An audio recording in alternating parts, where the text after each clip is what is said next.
The United States government just dodged a huge bullet. Thursday would have been the day where we could no longer promise people who own U.S. Treasury bonds that they'd get their money back. And that's disastrous. For a long time, the U.S. Treasury bond has been pretty much the most secure way to invest your money, which means that you're guaranteed to get your money back. The interest rate on Treasury bonds was really low. Like if you buy $100 worth of Treasury bonds, you get 17 cents of interest, something incredibly low like that. But for most people, that's not the concern. The concern is when you invest your money, are you going to get your money back? And with the United States government, since it's built to pretty much be guaranteed to always take on more debt and always be able to pay off the debts, nobody has ever been concerned, and so many people are dependent upon it. That's how Social Security is funded in the United States. That's how a lot of people's 401ks are heavily dependent upon Treasury bonds. The United States dollar is certainly dependent upon it. Many foreign governments, like Canada or those that use the euro, are heavily dependent upon Treasury bonds as an asset for them. So if they lost that, then their currency would devalue as well. So many people would be negatively affected if the United States government could no longer pay back its Treasury bonds. Now, I was really concerned about this, especially since I'm a college student and a couple years from now I'll be graduating.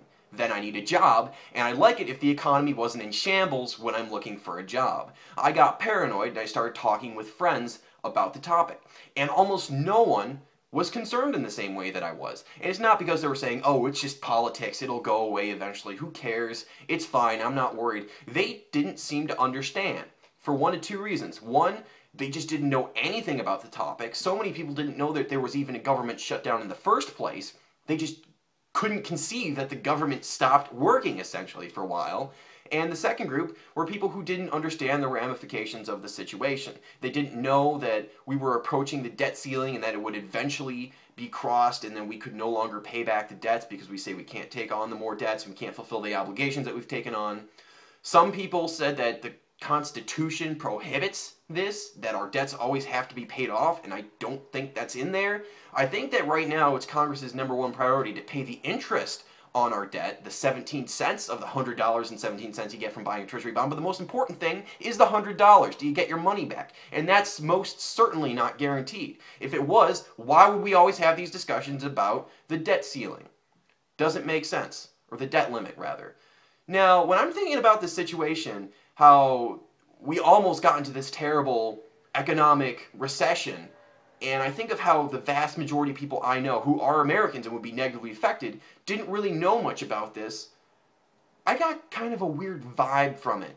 The best way I can describe it is from an analogy. Let's say that a man and a woman are in love with each other and they move in with each other. When they move in with each other, they get a pet dog. Now, after a while, things start to go a little south. The man starts ordering the woman around. Do this, do that. And he's very forceful and not very nice. So the woman stands up for herself and she says, I'm not going to do what you say. I'm my own person. I'm independent. You don't control me. And the man says, you better do what I say or I'm going to beat the dog and probably kill it.